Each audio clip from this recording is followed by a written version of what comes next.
और 10 बजे की बुलेटिन की शुरुआत करते हैं इस वक्त की बड़ी खबर से। भारत की आक्रामकता से डरे हुए चीन का एक नया शिगुफा सामने आया है और वो शिगुफा ग्लोबल टाइम्स के जरिए सामने रखा गया है। ये प्रोपेगेंडा जो कहता है कि सर्दियों में चीन पर हमला कर सकता है भारत। राष्ट्रवादियों के दबाव में दिल्ली सरकार इस वक्त है और चीन पर हमला नहीं हुआ तो राष्ट्रवादी निराश हो जाएंगे।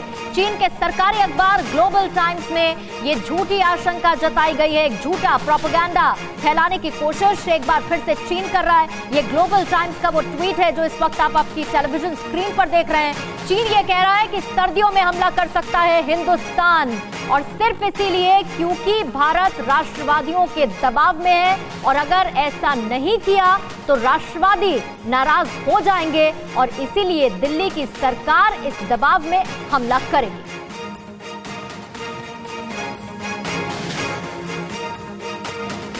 तो एक तरफ जहां पर ग्लोबल टाइम्स में चीन का ये झूठ साफ नजर आ रहा है तो दूसरी तरफ बड़ी खबर इसी को लेकर है, क्योंकि चीन की तरफ से लगातार ये झूठ फैलाने की कोशिश हो रही है। चीन ये कह रहा है कि राष्ट्रवादियों के दबाव में है भारत और इसीलिए सर्दियों में हमला कर सकता है। हमला नहीं किया तो राष्ट्रवादी निराश हो जाएंगे, नाराज हो जाएंगे। और ये सरकारी अखबार ग्लोबल टाइम्स में चीन का झूठ है जिसमें इस आशंका को जाहिर कर रहा है चीन और कह रहा है कि भारत की आक्रामकता से डरा हुआ चीन कह रहा है कि भारत सर्दियों में हमला करेगा ताकि राष्ट्रवादियों का जो दबाव है उससे नाराजगी झेलनी ना पड़े और उस दबाव को पूरा करने के लिए भारत की तरफ से सर्दियों में ये कोशिश की जाएगी जब भारत चीन पर हमला करेगा।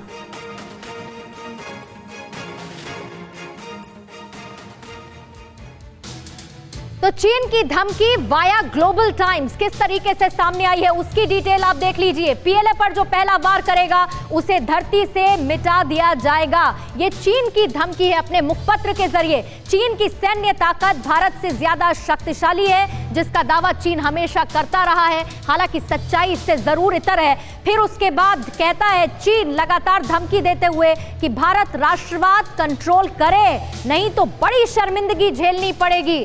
भारत राष्ट्रवाद के दबाव में है। न्यूक्लियर पावर चीन से संभल कर कूटनीतिक डील करे भारत, क्योंकि न्यूक्लियर पावर है चीन और इसीलिए डिप्लोमेटिकली डील करना होगा भारत को। इस बात का ध्यान रखें, यह सलाह भी ग्लोबल टाइम्स के जरिए चीन दे रहा है। अमेरिका भारत का इस्तेमाल सिर्फ प्यादे के तौर पर कर रहा है, यानी कि अमेरिका को भी अटैक चीन ने इस बाबत कर दिया है और भारत को लाइन ऑफ एक्चुअल कंट्रोल पर फौज बढ़ाने से ज्यादा जरूरी कोरोना से निपटना है। यानी कि जो हमारे अपने चैलेंज हैं जिसका जन्म हुआ चीन में, कोरोना वायरस का, अब उसी को लेकर नसीहत भारत को चीन दे रहा है। चीनी सामान के बहिष्कार से भारत को भारी नुकसान उठाना पड़ेगा, जबकि सच्चाई इससे ठीक उलट है। नुकसान चीन उठा रहा है क्योंकि भारत लगातार इस तरीके के प्रतिबंध लगा रहा है, एप्लीकेशंस बैन कर रहा है, इंपोर्ट बंद कर रहा है और इसीलिए चीन बौखलाया है। लेकिन चीन को आखिर डर क्यों लगने लगा है उसकी सच्चाई बयां करती ये तस्वीरें इस वक्त आपके सामने है। लाइन ऑफ एक्चुअल कंट्रोल पर भारत का रुख बेहद आक्रामक है और इसीलिए चीन बौखला रहा है। भारत लगातार चीन को जवाब दे रहा है। गलवान और साथ ही पैंगोंग में चीन की बड़ी हार देखने को मिली है, जिसके बाद लद्दाख से अरुणाचल तक भारत की स्थिति कैसे मजबूत हुई है उसको वर्ल्ड वाइड ग्लोबली सराहा गया है। लाइन ऑफ एक्चुअल कंट्रोल पर भारत की रणनीति जिनपिंग की समझ से परे है। स्ट्रेटेजिकली वो समझ ही नहीं पा रहे हैं कि भारत का अगला मूव क्या होगा। साउथ चाइना सी में अमेरिका के साथ अब भारत की एंट्री हो चुकी है। दोनों तरफ से चीन घिरता हुआ नजर आ रहा है और दुनिया के सभी बड़े देश इस वक्त भारत के साथ हैं।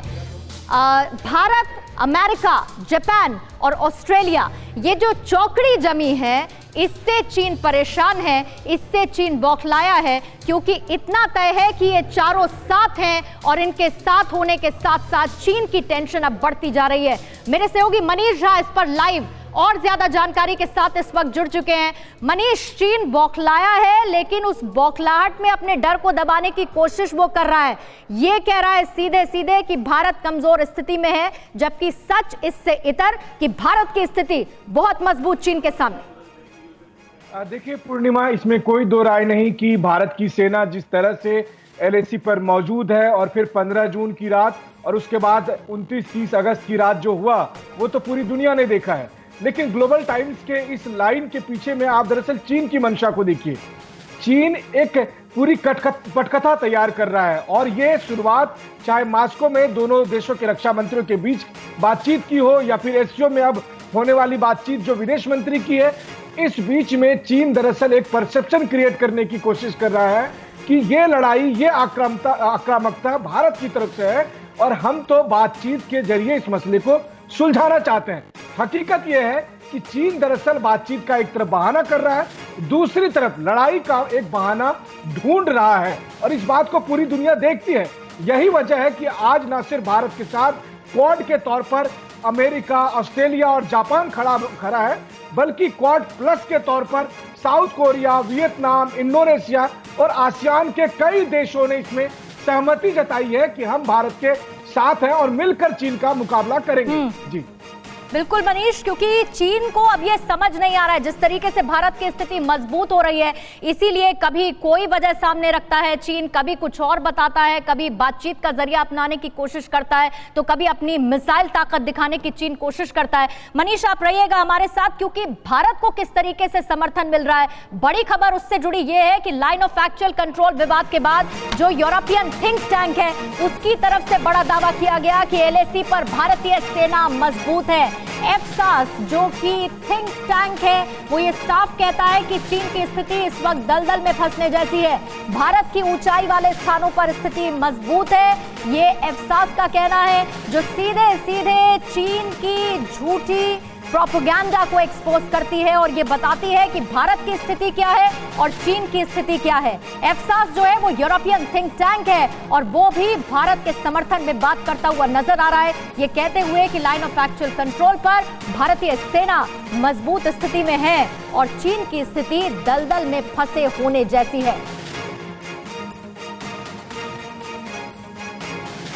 इसके साथ ही जिस तरीके से ब्लैक टॉप पर भारत पहुंचा और उसके बाद ऊंचाई वाले स्थान पर भारत की स्थिति और मजबूत होती हुई नजर आई, जहां से चीनी सैनिकों की PLA की गतिविधि एक एक एक्शन पर नजर भारत रख पाएगा। उसके बाद अब एफसास के इस दावे के बाद चीन जरूर परेशान होने वाला है, लेकिन चीनी हिमाकत का मुंहतोड़ जवाब देने की तैयारी कैसी है? लाइन ऑफ एक्चुअल कंट्रोल के पास भारत ने तोपों की तैनाती बढ़ा दी है, लेह लद्दाख के लिए लगातार रवाना हो रही हैं तोपें, भारत के जवान PLA को सबक सिखाने के लिए तैयार हैं। ये मूवमेंट दिन भर देखा जा रहा है, लगातार लेह लद्दाख का ये रास्ता जिसके लिए टैंक, तोपें लगातार रवाना की जा रही हैं, जिसकी तस्वीरें हमें देखने को मिल रही हैं, ये साफ बताती हैं कि LAC पर भारत अपनी स्थिति को और मजबूत करने के लिए कदम उठाता जा रहा है, जो कि चीन को घेर रहा है। मनीष मेरे सहयोगी लगातार बने हुए हैं। मनीष, ये तस्वीरें बताने के लिए काफी हैं, एफसास का जो दावा है वो बताने के लिए काफी है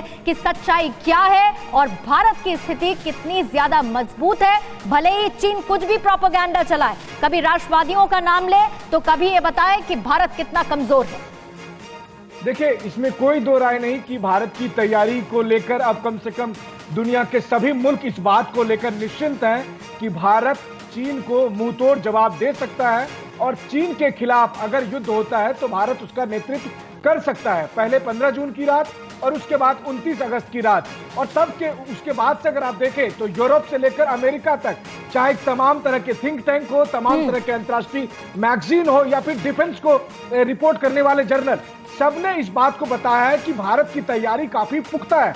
उसकी डिटेल हम नहीं दे रहे हैं कि किसी कहां पर क्या लोकेशन है, लेकिन इसमें कोई दो राय नहीं कि आज की तारीख में जमीन पर, हिमालय की चोटी पर भारत चीन को मुंहतोड़ जवाब दे सकता है। वहीं दूसरी तरफ महासागर में भारत, अमेरिका और दूसरे देशों के साथ कंधे से कंधे मिलाकर चल रहा है, ताकि अगर जरूरत पड़ती है तो नेवी के जरिए भी चीन के दांत खट्टे किए जा सके। बिल्कुल, लेकिन इसमें भी देखिए बीच का रास्ता अपना मुंह छिपाते हुए चीन ये कह रहा है कि भले ही अमेरिका साथ आ जाए लेकिन भारत मजबूत नहीं है, और दूसरी तरफ ये भी कह रहा है कि अमेरिका भारत को एक प्रॉप की तरह इस्तेमाल कर रहा है। ये बहुत बड़ी बात चीन की तरफ से की गई है, जो कि सच्चाई से ठीक उलट है। बड़ी खबर एक ये है कि चीन के खिलाफ भारत की तैयारी कैसी पुख्ता होती जा रही है। ले जाने वाला नया रोड बनकर अब तैयार हो चुका है और ये ऑल वेदर रूट है जिसकी जानकारी अभी मैं आपको दूंगी, लेकिन इससे होगा ये कि लाइन ऑफ एक्चुअल कंट्रोल तक पहले के मुकाबले कम वक्त में भारतीय जवान पहुंच पाएंगे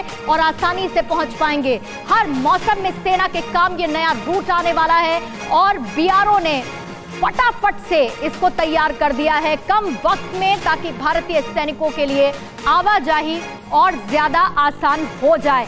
अब ये इसे ड्रैगन की बर्बादी का आप रूट कह लीजिए, क्योंकि सच यही है। कैसे इसको बीआरओ ने अंजाम दिया वो आपको बता देती हूं कि लद्दाख का ये जो रूट है ये ऑल वेदर रूट है। शब्द से आप समझ पा रहे होंगे, हर एक मौसम में ये रूट आसान रहेगा। ये जो नई सड़क है ये मनाली को लेह से जोड़ने वाली है। मनाली से जो लेह का डिस्टेंस है वो बहुत ज्यादा कम हो जाएगा। बॉर्डर तक सेना की आवाजाही आसान हो जाएगी, क्योंकि ये ऑल वेदर रूट है। किसी मौसम में इसमें रोक नहीं लगेगी, अवरोधक पैदा नहीं कर पाएगा वो।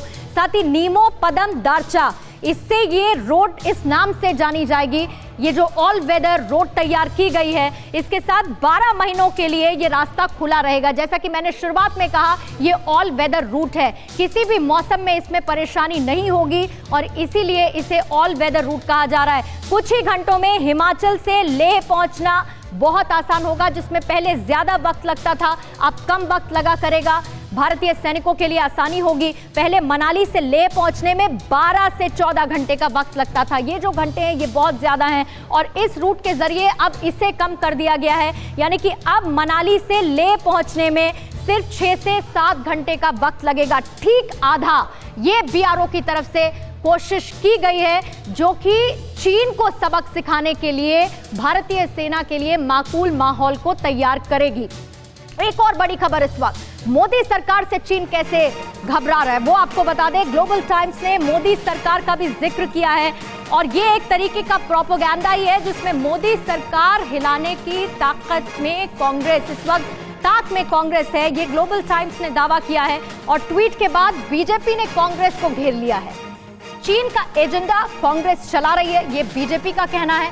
इसके साथ ही संबित पात्रा ने, बीजेपी के स्पोक्स पर्सन, ये कह रहे हैं कि मां बेटे ने चीन में अपना ईमान गिरवी रख दिया है। ये वो ट्वीट है ग्लोबल टाइम्स द्वारा किया गया, जिसमें मोदी का जिक्र है, कांग्रेस का जिक्र है और अब बीजेपी उस पर कह रही है कि चीन का एजेंडा कांग्रेस चला रही है और इंतजार में है कि कैसे सरकार को गिराया जाए, कैसे सरकार को हिलाया जाए। एक और बड़ी खबर, लाइन ऑफ एक्चुअल कंट्रोल पर जो तनाव की स्थिति बनी हुई है उसमें सुब्रमण्यम स्वामी का स्टेटमेंट आया है। चीनी विदेश मंत्री से होने वाली बैठक रद्द हो, गलती मानने को राजी नहीं तो फिर बैठक क्यों हो रही है?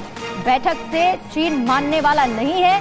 सुब्रमण्यम स्वामी ने सीधे सीधे कहा है कि किसी भी बातचीत का स्कोप क्यों रखना अगर चीन अपनी हरकतों से बाज नहीं आ रहा है। चीनी विदेश मंत्री के साथ जो बैठक होने वाली है उसे रद्द किया जाए, क्योंकि आप कितनी भी बैठकें कर लें, चीन मानने वाला नहीं।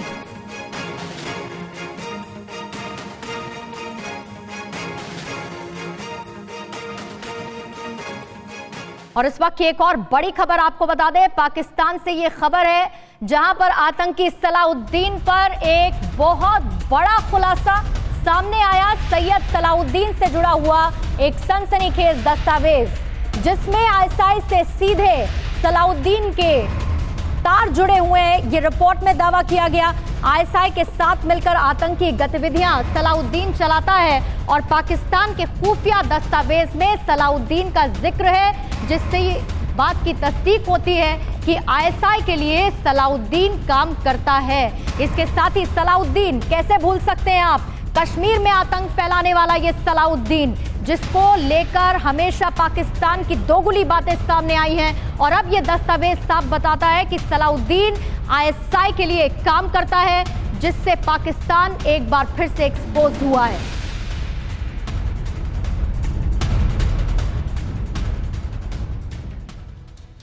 और आपको यह भी बता दें कि सैयद सलाउद्दीन पर जो नया दस्तावेज आया वो पाकिस्तान के लिए बहुत बड़ा विध्वंसक हो सकता है, पाकिस्तान के लिए मुश्किलें पैदा कर सकता है, क्योंकि अगर सलाउद्दीन और आईएसआई साथ हैं उस दस्तावेज के मुताबिक, जो इस बात की तस्दीक करता है, तो इतना तो तय है कि इमरान खान की शामत आ चुकी है। कैसे?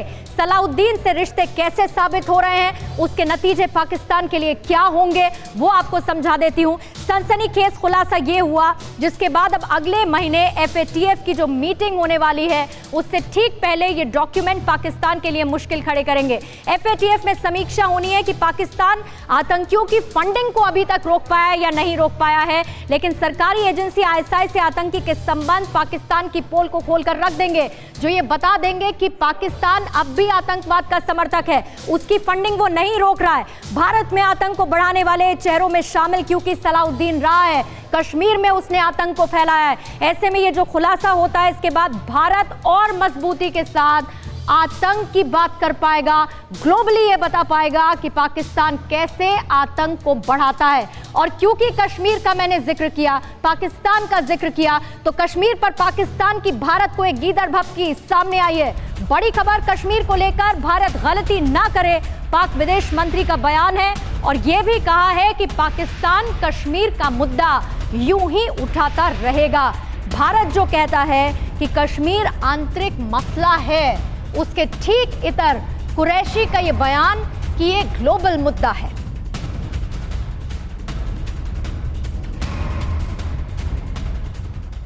तो ये तमाम बड़ी खबरें और साथ ही मनीष मेरे सहयोगी इस पर और ज्यादा जानकारी के साथ जुड़े थे। फिलहाल मनीष आपका बहुत बहुत शुक्रिया। अड़ी सोमवार से शुक्रवार शाम 6 बजे सिर्फ TV9 भारतवर्ष पर।